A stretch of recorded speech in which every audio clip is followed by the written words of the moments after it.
Hello, welcome to another tonalist landscape oil painting demonstration. This is your painter in residence, M. Francis McCarthy, and the painting I'm bringing you today is called Meadow at Dawn. It's an 8 by 12. Painted this, I don't know, 3-4 days ago. Hey, check it out though. You can see the ghost. You can see the ghost of another painting underneath. What did I do? What's going on?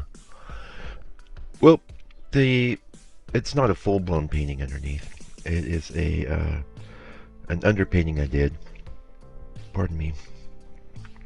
And I was going to go after a study of a Georgianess that I've done before. And actually, the drawing went really well. I had it all there, and everything in the right spot thanks to the M. Francis grid. You're going, what's the M. Francis grid? Well, I've copyrighted that, dividing the canvas in half each way. It's cheeky. No, I haven't actually officially copyrighted it, but I call it the M. Francis grid because I do it, and I'm M. Francis.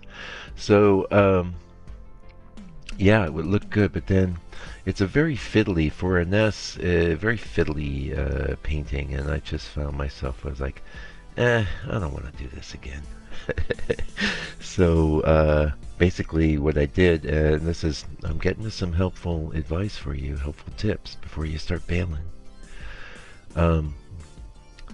So you say, let's say you've done that, or you've even got a full-blown painting and you're not happy with it, but you know these boards cost money, and especially in these, you know, harder economic times.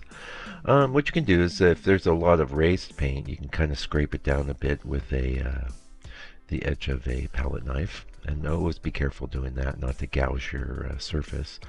And then a lot of times, like as you know, I've been doing a lot of sepia paintings lately.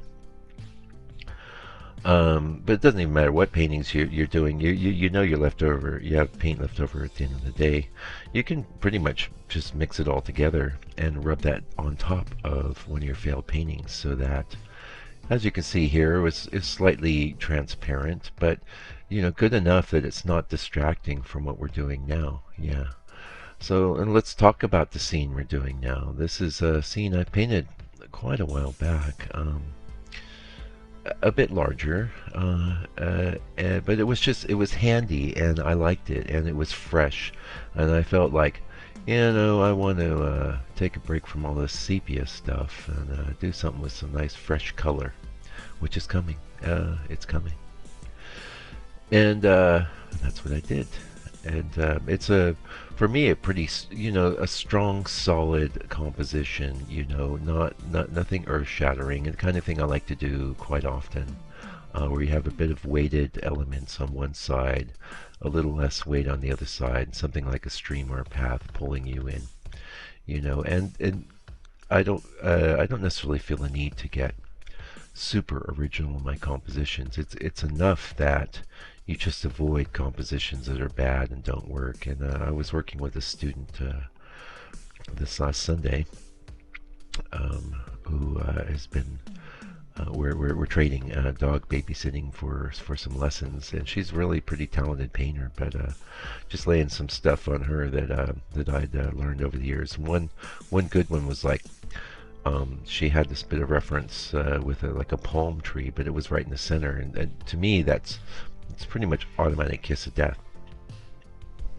Sorry, I had a bit of a sniffle there. I had a sneeze before I pushed record. Kiss of death. He says, whoa, that sounds scary. In other words, it's not going to work. The only time that kind of thing might work is if you're doing what I call a tree portrait, and there you better have a nicely defined tree that's well lit, and the whole painting will be about portraying the tree. A portrayal. If you want a tree that's integrated into your landscape, it's going to need to be one of those, you know, you've got the rule of thirds. And the rule of thirds is not the only approach that you can take to composition. There's also the golden mean, which I like the golden mean proportion, but I'll be honest with you, I don't usually integrate that golden mean dynamic into my compositions. I mean, I've seen, as I'm sure you have, example after example of how the masters did so. But the rule of thirds is a lot simpler, and basically you just subdivide your painting each direction into 3.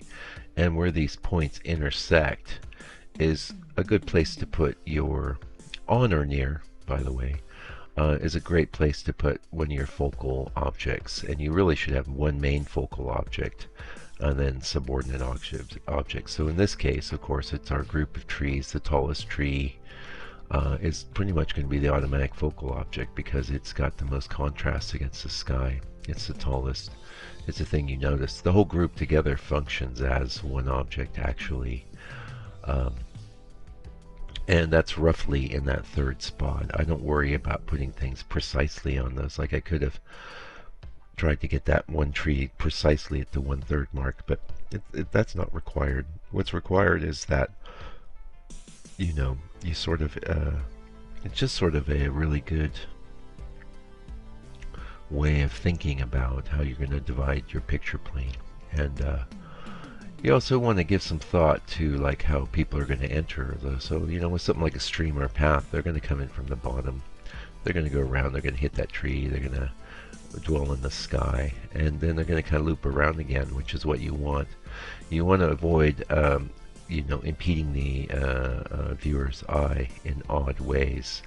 And you also, I would say, want to avoid getting too fiddly or tricky with your thinking about the path that an eye will trace through your composition. Have a thought for it, but and mostly you should just be looking for things that that block that, you know, like something dead smack in the center. And I can look at so much of my old work and see places where I failed either majorly or minorly, you know.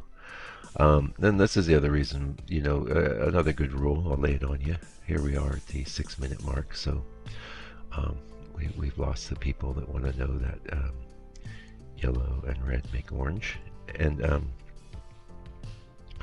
are interested in some good insights, which here's one for you. Don't put anything of interest close to the side of your painting. You know, don't put anything especially bright or especially contrasty or separate feeling. I would say not just the side, but also the corners. You know, and if you're going to have something like that, an object, it's actually, if it's a brighter object, it can be isolated. If it's a darker object, it should always be tied to some other objects around it, connected in some way. Always look for ways to connect things, okay? And that's a really, really good tip. And, you know, none of these tips are new for me, or new in general, but might be new to you, might change your life. And your painting is going to succeed or fail based on composition. I mean, there's a million other, not a million, sorry, I'm exaggerating.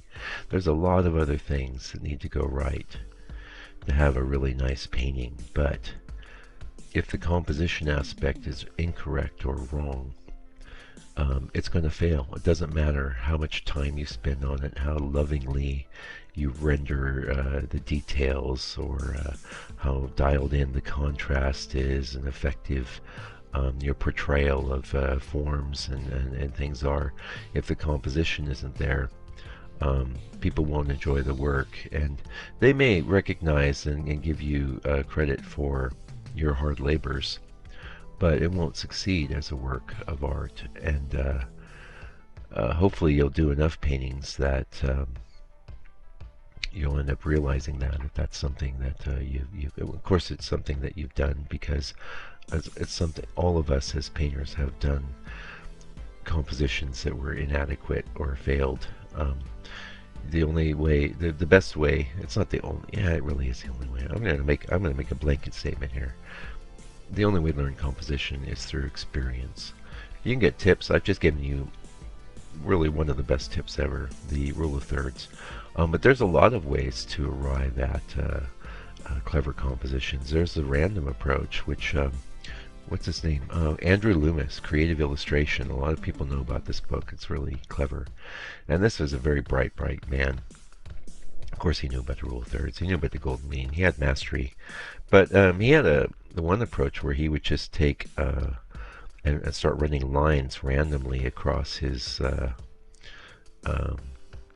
you know, drawing or painting surface to arrive at um, some things that would spark unique compositional ideas for him. Yeah. In my case, that's one of the reasons why I like to use photographic reference. But you know, there's a danger, and you've heard it. I'm sure you've heard it not just from me, but from everyone. There's a real danger in using photographic reference because most photographs are inadequate in many different ways. And while they may function very well as photographs, and people will respond to them well as photographs, and composition, of course, is a really important aspect of landscape photography. Um, you can get away with a lot of things in a photograph you can't get away with in a painting. So, but by using a photographic reference, it will force you to change things up and sort of introduce that random component. So you've got to reconcile things. You've got to make things conform to a painterly system, and that painterly system, of course, is going to be unique to yourself and influenced by the people that you admire and or have taught you. Um, and that the way to get that better is, of course, through doing a lot of work, and that's how, after a while, you get a real enhanced degree of discernment as far as what has succeeded or failed in your own work as you look at your older stuff. And what's really cool, of course, is eventually you'll get to a place where you just know that this thing you were going to go after isn't going to work, and so you won't do it. And you know because you know. This is a true knowing because it's based on experience. For someone like me to come at you over the internet and say don't do this and don't do that, it may or may not apply to where your head's at when you're in the throes of painting, right? Although I do recommend, if you hear an insight from me you think is good or valuable, write it down on a scrap of paper, maybe even tape it to your easel. I used to do that quite a lot.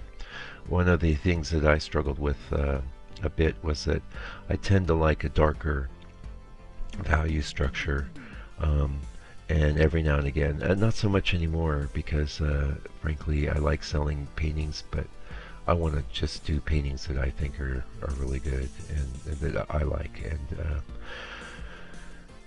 getting at my point, if I was painting brighter paintings with a cleaner, less muddy sort of coloration, I would sell a lot more work. And the other thing, of course, is subject matter too, which it's too late in the video to start delving into that. But so I'd had a little note up on my easel for a while. It's like paint brighter. I'm trying to get old Mike here to paint brighter. And what I did manage to succeed doing was I will have areas of my painting with quite a bit of brightness. And like you see how we put that little field in, that's nowhere near that bright in the reference. I bumped it up because it's one of the things that's going to help support the composition, create interest. And I will be honest with you, I picked up that little trick from old Dennis Sheehan. So that's one of the insights that I got from him, back in 8-9 years ago. Yeah. And he's a good one to learn some stuff off of. We all are, get a few things from us, but don't sit around all day watching videos. In fact, after this one's over, turn off the computer and go get a painting, go get a board and make a painting. And if you don't have a lot of time, make it a small one, And I recommend having a bunch of boards prepped and ready for when you're actually motivated, like right now, And a bunch of reference ready too, so that you'll have something, some ideas of things to paint. And don't overthink it. Just grab some reference, grab a board, and make a painting, and you'll feel really good about yourself. Even if it isn't a perfect painting, it'll be another brick in the wall, another step towards mastery. Anyway, that's about it for today. Thank you so much for joining me. You can join the members area by clicking on the link below the video. And that's like $6 a month, and that will have a live version of this video, which was about 2 hours. So this is a good one if you're into just joining me for a full-length painting session. Anyway, till I come back with another video, do me a favor, do me a solid. Take good care of yourself, your family, all your loved ones. Be patient with people that have divergent points of view. Please be loving, yeah. And while you're doing all that, stay out